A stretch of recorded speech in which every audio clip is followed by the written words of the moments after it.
السلام علیکم، میں چھٹی جماعت کی اردو کی ٹیچر آپ سے مخاطب ہوں۔ جیسا کہ آپ جانتے ہیں کہ موجودہ صورتحال کے پیش نظر اسکولز کی جانب سے دوبارہ ریکارڈڈ ویڈیو لیکچرز کا سلسلہ شروع کیا جا رہا ہے۔ برائے مہربانی ان لیکچرز کو دھیان سے سنیں اور دیا جانے والا کام کاپی میں لکھنے کے بعد اسکول میں مقررہ تاریخ پر جمع کرائیں۔ آج کے لیکچر میں ہم سبق نمبر 21 ترقی کا راز پڑھیں گے۔ شروع کرتے ہیں۔ ترقی کا راز۔ کلاس روم میں استاد داخل ہوئے تو سب نے اٹھ کر ان کا استقبال کیا۔ سلام دعا کے بعد انہوں نے تمہید باندھتے ہوئے بتایا کہ آج وہ کلاس کو پاکستان کی زرعی ترقی کا راز بتائیں گے۔ تمام بچے ان کی جانب متوجہ ہو گئے۔ انہوں نے پوری کلاس پر بھرپور نظر ڈالی۔ جب اطمینان ہو گیا کہ سب ان کی طرف متوجہ ہو چکے ہیں تو انہوں نے کہنا شروع کیا۔ پیارے بچوں، کسی بھی ملک کی ترقی اور خوشحالی کا انحصار اس کی زراعت و صنعت سے وابستہ ہے۔ زراعت و صنعت انسانی زندگی کے دو ایسے شعبے ہیں جن کی بدولت زندگی کا نظام قائم ہے۔ پاکستان بھی دنیا کے ان ممالک میں سے ایک ہے جو زرعی اور صنعتی اعتبار سے ترقی کی راہ پر گامزن ہیں۔ بنیادی طور پر ہمارا ملک ایک زرعی ملک ہے جو اپنی فصلوں، پھلوں اور سبزیوں کے حوالے سے دنیا کے اہم زرعی ملکوں میں شمار ہوتا ہے۔ قدیم زمانے میں دوسرے ملکوں کی طرح ہمارے ہاں بھی زراعت کے پرانے طریقے رائج تھے۔ اس طرح وقت اور محنت کا ضیاع ہوتا تھا اور فصلوں کا معیار و مقدار بھی تسلی بخش نہ تھی۔ دن بدن بدلتے ہوئے حالات اور سائنسی ترقی کی بدولت زرعی دنیا میں ایک انقلاب آیا جس کی وجہ سے کم وقت اور تھوڑی محنت سے زیادہ پیداوار کا تصور سامنے آیا۔ پیداواری اجناس میں خاصی ترقی دیکھنے میں آئی۔ نت نئے آلات، جدید طریقوں، بیجوں، کھادوں اور جراثیم کش ادویات کے ذریعے زراعت کے شعبے نے ایک نیا انداز اختیار کیا۔ اس طرح سائنسی ترقی کے طفیل پانی کی عدم دستیابی کا مسئلہ بھی کافی حد تک حل ہو گیا۔ مثلاً ابتدا میں کسان صرف بارش کے پانی پر انحصار کرتے تھے، لیکن آج نہری نظام اور ٹیوب ویل کی وجہ سے پانی کی عدم دستیابی مسئلہ نہیں رہی۔ استاد نے تفصیل سے یہ باتیں بچوں کو بتائیں تو انہوں نے اصرار کیا کہ ہمیں کسی زرعی فارم کی سیر کرائی جائے۔ استاد نے ہیڈ ماسٹر سے اجازت لی اور قریبی زرعی فارم کے مینیجر کو موبائل سے فون کیا۔ انہوں نے اس خواہش کا اظہار کیا کہ ہم آپ کے زرعی فارم کا مطالعاتی دورہ کرنا چاہتے ہیں۔ زرعی فارم کے مینیجر نے بخوشی اجازت دے دی اور زرعی فارم کی سیر کے لیے ایک تاریخ مقرر کی گئی۔ مقررہ دن چھٹی جماعت کے طلبہ اپنے استاد کی رہنمائی میں زرعی فارم دیکھنے روانہ ہوئے۔ 1 گھنٹے کے سفر کے بعد طلبہ فارم کے دروازے پر تھے۔ زرعی فارم کے دروازے پر مینیجر اور ان کی ٹیم نے بچوں کو خوش آمدید کہا اور انہیں فارم کے اندر لے گئے۔ مینیجر نے کئی منٹ تک بچوں کو فارم میں اگنے والی فصلوں، پھلوں اور سبزیوں سے آگاہ کیا۔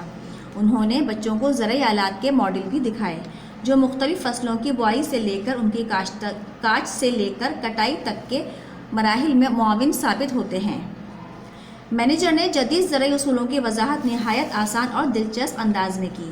اس تعارفی نشست کے بعد 2 رہنماؤں کی نگرانی میں طلبہ کو فارم میں بھیجا گیا۔ انہوں نے بچوں کو دکھایا کہ ٹریکٹر زمین میں کس طرح ہل چلا رہے ہیں اور بوائی کر رہے ہیں۔ ساتھ ساتھ وہ بچوں کو پرانے طریقہ کار سے بھی آگاہ کرتے رہے کہ جب کسانوں کو ٹریکٹر میسر نہیں تھا تو وہ بیلوں کی جوڑی کی مدد سے خود ہل چلایا کرتے تھے، لیکن اب مہینوں کا کام دنوں میں کرتے ہیں۔ ایک طرف ہارویسٹر مشین گندم کی فصل کاٹن کے ساتھ ساتھ دانے علیحدہ کرنے میں مصروف تھی۔ ایک آدمی نے بچوں کو اس مشین کی افادیت سے آگاہ کرتے ہوئے اس کے کام کرنے کے تمام مراحل سے متعارف کرایا۔ بچے ان کی باتیں سن کر حیران رہ گئے کہ یہ مشین کس طرح سینکڑوں آدمیوں کا کام کر رہی ہے۔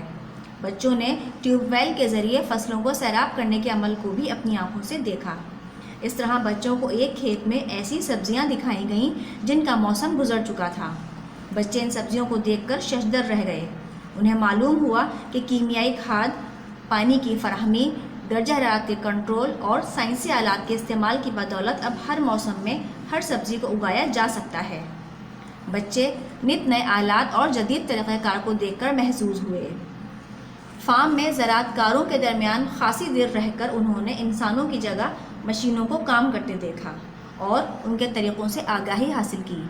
وہ اتنے خوش تھے کہ انہیں وقت گزرنے کا احساس ہی نہ ہوا۔ اب وہ تھک چکے تھے، لہٰذا واپسی کا پروگرام بنایا۔ مینیجر نے بچوں کو کھانے کے لیے لنچ باکس دیے. مزیدار کھانا کھانے کے بعد وہ خوشی خوشی گھر واپس آ گئے.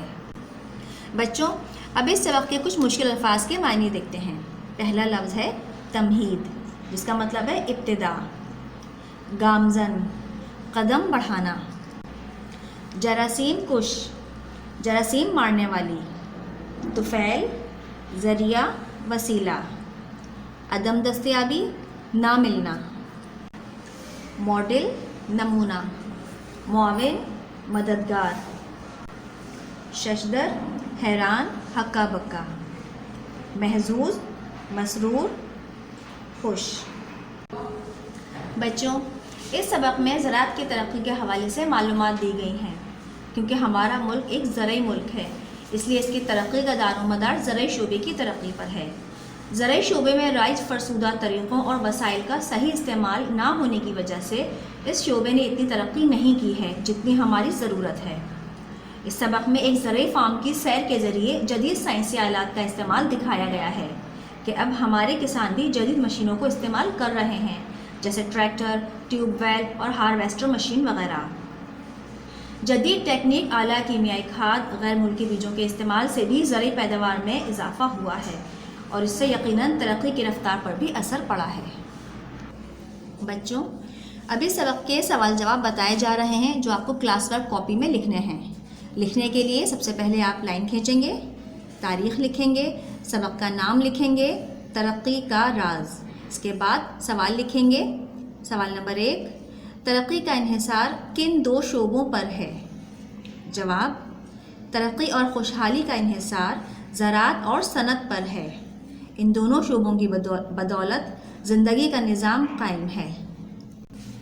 جواب، ترقی اور خوشحالی کا انحصار زراعت اور صنعت پر ہے. ان دونوں شعبوں کی بدولت زندگی کا نظام قائم ہے. سوال نمبر 2، بچے زرعی فارم کی سیر کر کے کیا جاننا چاہتے تھے؟ جواب، بچے زرعی فارم کی سیر کر کے یہ جاننا چاہتے تھے کہ فصلوں کو زمین پر کیسے کاشت کیا جاتا ہے. سوال نمبر 3، بے موسم کی سبزیاں کس طرح اگائی جاتی ہیں؟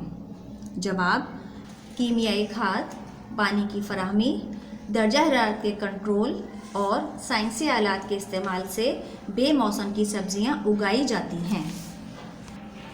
سوال نمبر 4، زراعت میں مشینوں کے استعمال سے کیا تبدیلیاں آئی ہیں؟ جواب، زراعت میں مشینوں کے استعمال سے جدت پیدا ہوئی ہے. جو کام دنوں میں ہوتا تھا اب وہ منٹوں اور گھنٹوں میں ہو جاتا ہے. جدید آلات کے ذریعے اسپرے کیا جاتا ہے. ٹیوب ویل کے ذریعے زمینوں کو سیراب کیا جاتا ہے. بچوں یہ چاروں سوال آپ اپنی کاپی میں لکھیں گے. سوال آپ بلیک پین سے لکھیں گے اور جواب آپ بلو پین سے لکھیں گے. امید ہے یہ تمام کام آپ نہایت صفائی کے ساتھ کاپی میں لکھ لیں گے. اگلے لیکچر تک کے لیے بچوں یہ چاروں سوال کاپی میں لکھنے کے بعد منگل تک اسکول میں جمع کروائیں.